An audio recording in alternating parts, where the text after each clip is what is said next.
dentro de campo do time, das transições, das fases de jogo, daquilo que o time do Flamengo propõe diante dos adversários. É isso que o Flamengo bota medo nos adversários. Né? Eu acho que você, quando vai pegar um adversário tão bom como é o Flamengo, você tem que se preparar de uma outra forma. Eu não estou falando de resultado, não. Ah, enfiou 5 no Bangu, enfiou 3 no Bangu, enfiou 5 no Madureira. Isso aí é absolutamente normal no Campeonato Carioca. Agora, para pensar o posicionamento. Como é que jogou o Flamengo?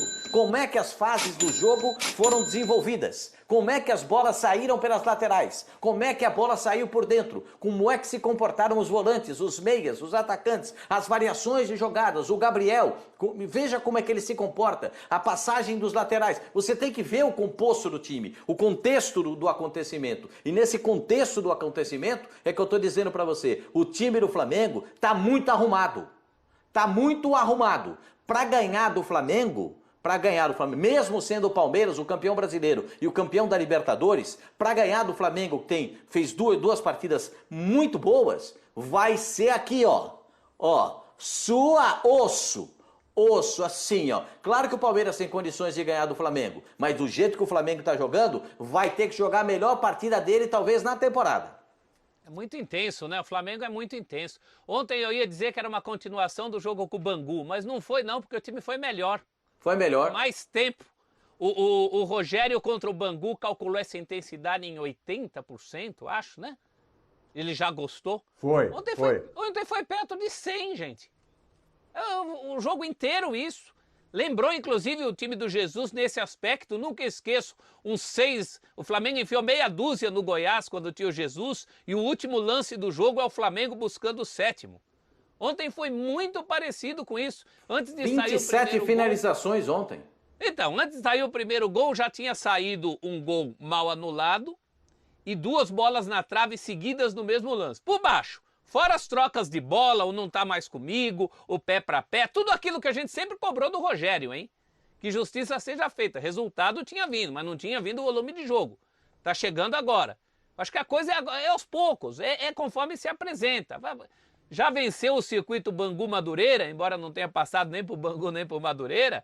Vamos para uma coisa mais nacional, para uma coisa internacional. É passo a passo. E são jogadores fantásticos. Ontem só teve recorde. O Diego fez o gol 200 na carreira dele. E olha que nem é atacante fazedor de gol, né? É número que muito centroavante aí, pena para ter. 42 pelo Flamengo. O Arrasca fez o 100º na carreira. O Gabigol a gente já lembrou, é o artilheiro do século XX, 73 gols. Alcançou o Renato Abreu. Então são jogadores fantásticos, todos juntos. Todos juntos, todo mundo no mesmo time. Todo mundo fazendo história no mesmo time. Isso é inegável. O chato, o fanho do esporte vai falar de novo, mas foi o Madureira. Ele já tá aí, ó, já tá apanhando por aí, viu? Meu caro. Não importa, a gente não está falando do resultado, professor. A gente não está falando de resultado, a gente está falando de desempenho, desenvolvimento no jogo. Então. Como é que o jogo sai, como é que a bola chega, como é que entra a definição, as movimentações, aquilo que é feito dentro de campo. O resultado não está me importando também, não. Eu acho que você tem que analisar o comportamento do time. A barbaridade que jogaram Gerson e Diego ontem naquele setor de volância. Jesus! Aquilo foi um espetáculo. Né? O Gabigol. Pra você ter uma ideia, os mais fraquinhos foram o Bruno Henrique e o Everton Ribeiro, menos por culpa deles e mais por culpa do tanto que os outros jogaram. E ainda o Bruno Henrique arrumou um pênalti, né? A menor nota para você dar para o Flamengo ontem gira entre 6 e 6,5. Eu não vi ninguém abaixo disso. Ô Ivana, eu quero te ouvir enquanto o Facincani ali tira uma remelinha ali, que acho que ele acordou agora há pouco. Rapaz, não, né? Ali fazendo assim, acordou agora há pouco. Então eu vou passar para Ivana. Mira, tira o Facinca um pouco, deixa o professor aí, pro Facinca ficar mais à vontade, se aquele constrangimento de estar no ar ali, né? Dar uma acordada. Joga uma água no rosto, Facinca. Ô Ivana, é aquela intensidade, porque olha, o Pascoal falou aí, Jesus, né? É aquela intensidade nível Jesus que estavam cobrando o Rogério Ceni, ô Ivana? Sim, sem dúvida. Enquanto o professor falava aí, eu lembrava do quanto a gente esperava, né, professor? Esse retorno desse elenco que a gente estava sempre esperando. sempre esperando Cobrava, eles né, não Ivana? mostrar. Isso, cobrava. E a gente estava começando a ver de novo. Com o Rogério na temporada passada, a gente via alguns lampejos, né? Desse bom Flamengo da época do Jorge Jesus, dessa genialidade de todos esses jogadores que tem no elenco, e a gente cobrava isso, que fosse alguma coisa mais constante, que fosse algo mais expressivo. E a gente está vendo nesses últimos 2 jogos.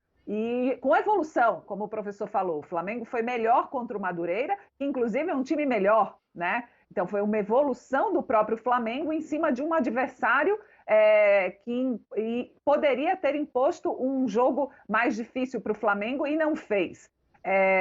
Outra questão é que o Rogério Ceni, além de estar conseguindo colocar essa intensidade que a gente via no Flamengo do Jorge Jesus, a gente vê a mão do Rogério Ceni também nesse Flamengo, porque o Diego para o Jorge Jesus era o 12º jogador, né? Era um jogador que estava na reserva. O Rogério Ceni conseguiu uma vaga de titular nesse time para o Diego. Ou seja, mais um meia, né? O Flamengo jogou ontem com 4 meias, porque você pode considerar um Gerson um meia, até porque ele já jogou nessa posição também. Então, Gerson, Diego, Arrascaeta e Everton Ribeiro. Olha que intensidade, olha que qualidade de passe o Flamengo entrou em campo ontem. E para conseguir esse espaço, ele improvisou o Arão na defesa, que tem sido uma excelente revelação na defesa. Então, o Rogério Ceni, eu acho que ele está começando a dar um passinho a mais. Não estou dizendo que o Rogério Ceni é melhor do que o Jorge Jesus. Mas o que eu estou dizendo é que ele está começando a lidar com essa sombra, colocando um time do Flamengo como o Jesus encontrou, que foi com aquela intensidade, com aquele futebol bonito, mas também com uma impressãozinha digital já do Rogério Ceni nesse time também. Finalmente eu vejo um começo de um trabalho à altura da inteligência dele. A inteligência e potencial do Rogério Ceni, que nós sempre vimos, pelo menos a maioria das pessoas, eu vejo isso. Eu vejo inteligência e potencial no Rogério. E sempre esperava esse desabrochar. O brasileiro, é verdade, o Campeonato Brasileiro não tem nenhum Madureira e nenhum Bangu. Mas tem também times muito abaixo do nível do Flamengo, contra os quais o Flamengo não estava mostrando isso. E agora está. E essa questão que a Ivana levantou, você tem um meio-campo com o Gerson, com o Diego.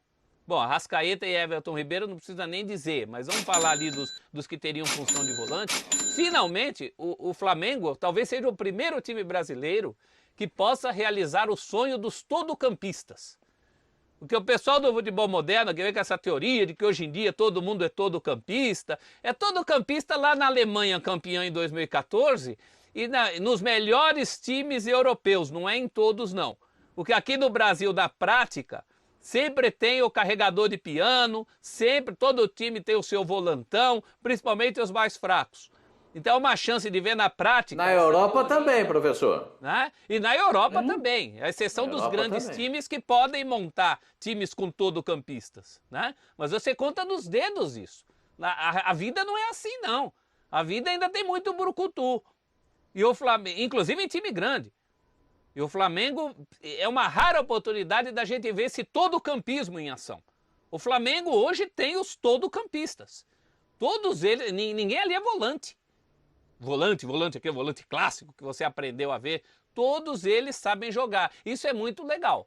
Quem gosta de futebol tem que torcer para que coisas assim deem certo. E aí você pode pegar também, professor, que nem mesmo esses times que eu acabei de citar, que nem o Atlético tá contratando o Tietê, que não é um volante, por mais que a origem dele seja essa, e a prática dele é completamente diferente de ser um volante.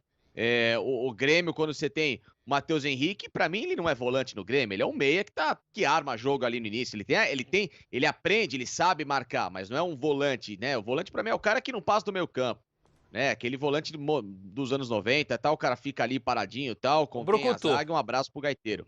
Agora, o Palmeiras mesmo que a gente cita, né? O Patrick de Paula, menino, é praticamente um meia, joga solto. O Felipe Melo, pela qualidade de armação que ele tem de início de jogada, ele é um primeiro camisa 8, um camisa 10 ali, que o Palmeiras tem à frente da zaga. Ele faz uma função que o Diego faz no time do Grêmio, com a diferença que ele é de origem volante. mas a prática dele de construção de jogo, como é a prática do Diego, de acelerar, de melhorar a qualidade da saída de bola. Então, é o que você falou, não só na Europa, mas aqui no Brasil, tem equipes que estão se alinhando a esse modelo de vamos passar a ter o meia completo, em vez de ter o meia por posição. Eu quero o meia de armação, o meia de chegada, o meia de beirada, o volante, não. Vamos fazer o meio-campista completo, né? E essas equipes estão trabalhando isso e muito nessa mentalidade europeia, como tem o Abel Ferreira, como teve o Jorge Jesus no Flamengo, e como principalmente tem o Rogério, que é um cara que é brasileiro, mas foi beber da fonte internacional, tanto é que os seus auxiliares são internacionais, né? Deixa eu fazer uma perguntinha aqui para vocês, e daqui a pouco a gente já vai falar de Gabigol, que chegou um número importantíssimo, e vamos falar também, claro, dessa comparação aí com o Adriano e tudo. E você participa na hashtag BBDebate, hein? Essa vai ser muito legal. O Flamengo hoje, se mantiver essa intensidade aí, também indo bem nos desafios maiores e tudo, o Flamengo entra em campo. Eu não estou dizendo que ele vai ganhar, favoritismo não é certeza de que vai ganhar ou que vai ser campeão, mas ele entra em campo favorito contra qualquer equipe. Você vai falar, William, mas tem o Atlético, tem o Grêmio, tem o Palmeiras. Não, aí é um leve favoritismo que o transforma num time sempre favorito contra qualquer equipe que ele for enfrentar. O que você acha, Pascoal? Eu acho que o Flamengo tem que ser apontado assim. Pelo futebol desempenhado, pelo elenco que tem, com as modificações que podem ainda ocorrer dentro do time, e você aproveitar. O Pedro está com uma lesão, mas ele vai se recuperar. É um jogador que dá esses sinais de que o time do Flamengo pode ter um centroavante também com um ótimo posicionamento. Tem o Gabriel fazendo O Gabriel está numa fase esplendorosa, né, gente? Ele é fominha para jogar, ele mesmo já se declarou fominha. Eu sou fominha, eu quero jogar sempre. Então, é bom, tem 73 gols em 105 jogos. Parabéns para ele. Parabéns para ele. E acho que o Flamengo tem que ser respeitado. O Flamengo entra no Campeonato Brasileiro, é o atual campeão. Então o Flamengo entra com essa marca do favoritismo. Quando se enfrenta com o Palmeiras, né? Quando ele se enfrenta com o Palmeiras, há uma equiparação. Mas no meu pensamento, hoje, né? Eu não sei daqui a 15 dias, uma semana, 20 dias, 3 meses. Hoje, o Flamengo está mais arrumado que o Palmeiras.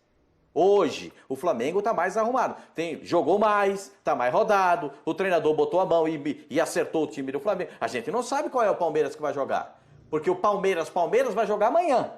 Os outros que estavam jogando eram sub-20, sub-17, isso é outra coisa no Campeonato Paulista. O Palmeiras vai jogar amanhã e a gente não sabe como vai render diante do Defensa e Justiça.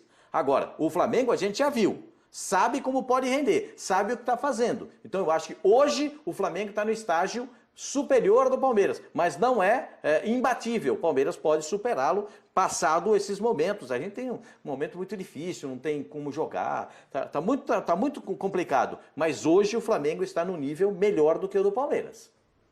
E aí, professor, o Flamengo entra sempre como favorito nesse nível aí contra qualquer clube brasileiro?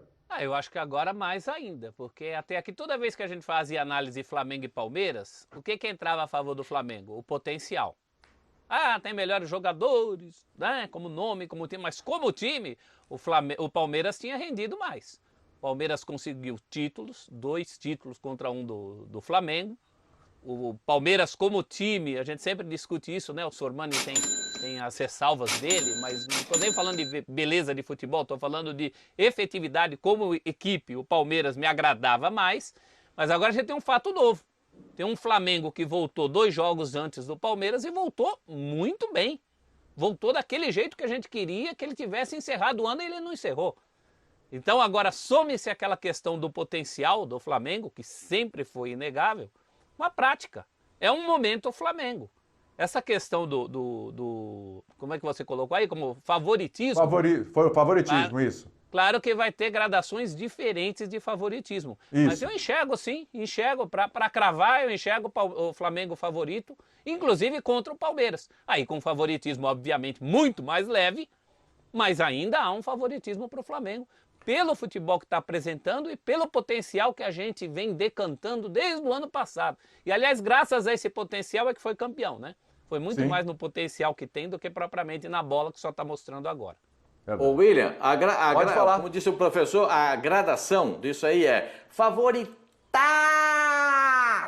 Esse aí é o Flamengo contra o menos importante. Favoritaço. Aí tem favorito. O Flamengo é favorito. Aí boca cheia. Favorito. Ó, boca cheia. Aí tem, o Flamengo é favorito. Boca vazia.